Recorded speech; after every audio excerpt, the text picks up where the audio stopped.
Nice Saturday morning. We ended up getting that job finished yesterday out at Plumpton. So we stayed back and put in the hours, got it done by about 6 o'clock last night, which was good. Today we're at the new job, Saturday morning. The one that we loaded up mid last week. Today we're going to do a bit of a profile setting out video. I know I've done one before, but if you haven't seen that, I'm just going to do another updated version of how we set up our profiles. So just banged on these little brackets that I do. Sometimes you can use screws. A lot of people use screws, screw them into the studs, but I find nailing them in just does the job. Alright, so that's what I do. Measure 150 off. As you can see, got my 100 there. 150, bring my bracket out to off the wall. And we do it up 150. Level. Once we've got our 150 off the edge over here, now we've got to do the same on this side. So I chuck my level on this edge. I already know that the level's 60 millimeters long. So to get 150 I just add an extra 90 mil. So I find out where my 90 mil is. There's a big mark already there in the middle. Load up. Put this proy on where our middle mark is.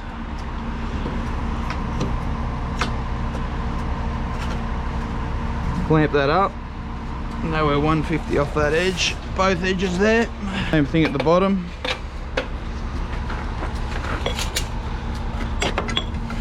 Bang on our bracket. Now just leveling off these edges. It's got to come out a bit more. Always do the bracket side first. Know how far to bring your bracket out when our level there. Do these up. Check the other side with a clamp in your hand. Make sure we're level off there. As you can see, the bottom's got to come into the wall a bit more. That's it. So 150 off each corner of the external profiles. Do it up. This internal corner we're going to save a bracket because we won't be able to get one in the bottom. It's a bit tricky to get one in there, not enough room with this door frame. Pressure method and save a bracket at the bottom. So like the other one, just going to bang it on here, top bracket. Now get our tape measure.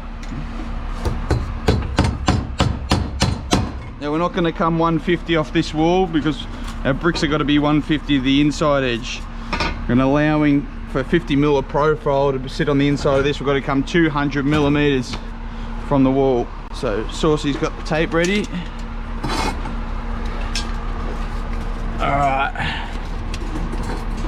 See that? I don't know if you can see that. There's 200 off the wall, so do that up. Now same process, got to come off this side now.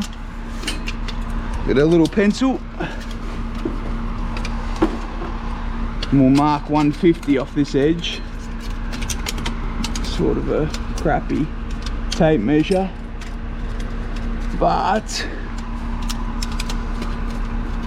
150. Grab a clamp.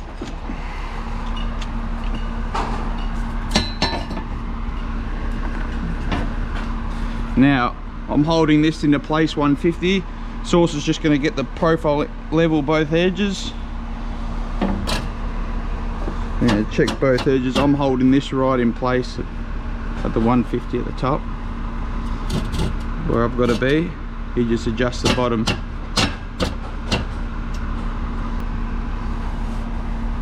Alright, now that he's done that, they're both plumb.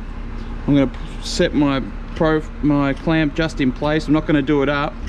I was going to have Sauce just push up slightly on the edge of that.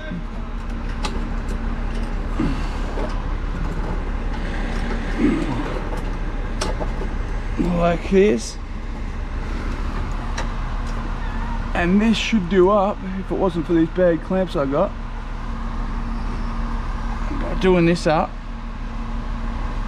what you'll find is, look at that, I've got no movement whatsoever. A lot of tension pushing down on the profile, because as he was pushing up in this level, all that on this bracket, sorry, all that wants to do is push back down. So with force, we're able to pressure method that to the rebate at the bottom to save yourself a bracket. You can put a bracket in, but we're going to have plenty of profiles to set up, so we'll save one there. When I come here, I usually take off the flashing that's already attached under the insulation paper, and I've had a few people on site ask me why I do that, supervisors included, because a lot of people just lay a couple of courses and then fold that flashing down. What I find is the back, as I lay these two courses like this, when the flashing's already set with that curve, I find I get a lot of roll forward on the brickwork. I like to go over the job, rip it all off, or lay my two courses or one course depending on what heights you're at to the ground floor, but then I like to lay it out. That way you can get the flashing right out to the face of the brick, because we're actually meant to be proud 1mm from the face of the brickwork now. And that's one of the other things that I thought was pretty strange as well. I used to have it like 1mm or 2 back from the face of the brick, but apparently now we've got to have it actually protruding the face of the brickwork 1mm. That's what I do. I pull off the flashing at the start of the job. Also, another interesting thing, this black film that's obviously put down when the concreters come and pour their slabs. Now, I've been picked lately, and I know a few companies are doing this, to lay this course underneath the first, lay this plastic film underneath the first course of bricks in between the rebate. So I've been picked on the last couple of jobs because I've just, you know, sort of cut it off when it's in the way, because usually it's spasmodically placed and I don't have it all the way around the job, but this one seems to be prominent all the way around. So we're going to have to lay this apparently underneath the first course of bricks to protect apparently from the moisture getting to the slab, which is a little bit bizarre, but let me know if you know anything about that and the truth to what that does. So I just bought this brand new profile. Look at that, nice and shiny. If you're from Melbourne or from Australia, let me know where you get your profiles from. What I've got is a 50mm by 50mm square hollow with nice sharp straight edges. They're really light to carry around. This one's like I think this is a 3.3 meter length, because it's pretty big, but I knew that we'll be doing these houses that are 40 courses up, so it just helps. You don't have to reposition the profile. We'll just put it straight from the slab all the way up, and that'll get to the ground floor level, so we won't have to adjust it all. Once you set it up, gauge it from top to bottom, and you're set. But these are super light. I actually got these from Capral Aluminium, that is an aluminium wholesaler here in Western Melbourne. So as you can see, square hollows, not solid, nice and easy, nice and light. You can pack a heap of them in your truck or whatever, easy to carry around. So that's what I'm using. Set up most of the profiles. Saucy's going to pick up the cement. He's going to get a couple more profiles. We've still got another 4 to set up on the other side. As you can see, we followed the process that we were talking about before. I've just clamped up some external ones to the fascia there using a little block of timber that you might have seen in the last video. And other than that, where there's not a fascia and gutter that sort of comes to the external corner, we just measured off at 150 or 200 depending on if it's an internal corner. Got our measurements right and set them all up. There is one thing I want to talk about, and it's controversial with brickies in Melbourne area, especially with some supervisors. Now I'm just having a look at the house that it's just been finished next door. Mind you, it was done really well, so a shout out to whichever brickie bricked this one up, because it is quite neat. It's very good standard. There's one thing that varies from company to company, where I've had a few troubles with in the past, is little returns here. I don't know if anyone else is having these issues, but you get a little return from the, say for instance, this one's in the alfresco.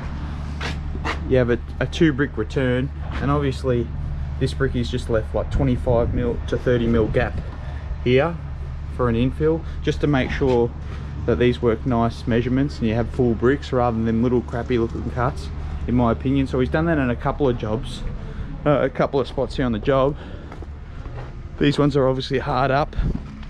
I know from experience, I tried to do this with a company at the start of this year, and I was leaving 20mm gaps similar to this one. I mean, this one's got an AJ, but he's left a tiny bit bigger of a gap here to make sure that he works, you know, 3.5 full bricks here, and there's no crappy cuts. What do you guys do if you're a Melbourne brickie or an Australian brickie? Do you generally leave gaps between windows to try and make as much as you can work full bricks, or do you generally put in little cuts, especially with them little sections where there's not a lot of play? I mean, obviously the bigger ones you can sort of shuffle your perps around and try to make them a little bit bigger, tiny bit smaller, and have like 3/4 cuts in. But where there's not room to do that, I mean, he's done it here again, 1.5 bricks, where there's an AJ on this other side, but he's also left here like a 15mm gap here to make it work 1.5 bricks. I mean, I personally think this is much better, and it doesn't hurt to put a tiny infill in. It just looks better without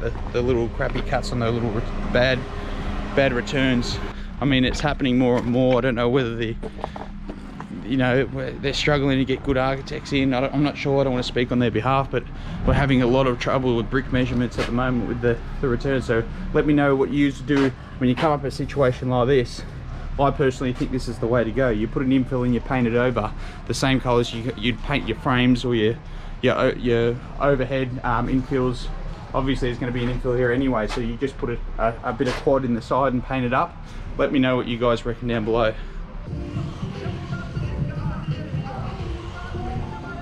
Two courses down, halfway around the house.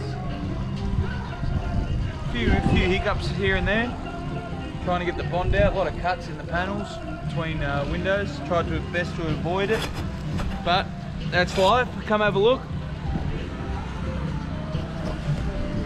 Two courses down this side of the house, two courses at the front. A lot of AJ work, a lot of cuts. And like I was saying before, another iffy one. Now what we've got here is a 3/4 cut, half. This returning brick half bonded. We've got a returning brick here which leaves a 3/4 cut in the middle. It's the only way we can possibly make it work 10mm joints. Get this front bit, still got to run the course around this side. Not bad for a Saturday. Took us a while to get going. Trying to work out the gauge from top to bottom. The rebate isn't great. Always have a few issues there, but that's alright. Had some bigger joints, bed joints at the bottom in order to catch. That was today. Setting out, gauged up, did a bit of a seal, couple of courses down. Not bad for a Saturday. So that's setting up, profiles, bit of a discussion. Let me know what you reckon down below in the comments. What do you think about the architectural plans? What do you think about the measurements between windows, doors? What do you do? Do you leave any room for infills next to them and make you try and work brick lengths, or what do you do? What's the best way to sort of combat the bad drawing sometimes? Let me know, guys. Frustrating times, but not bad. We almost set this one up, the base, 2 courses. So me and Dino shouldn't have no problems on Monday. Just come in here and putting some numbers in. All about preparation. That's what I'm learning every job. The more preparation you do at the start of the job, the better off. Thanks for watching, guys. Appreciate it. Have a good weekend. We'll make another video Monday for you. Try and get just as many videos next week. Appreciate it, guys. Thanks for the love and support. Don't forget to comment, like, subscribe, and we'll see ya on Monday. Happy laying.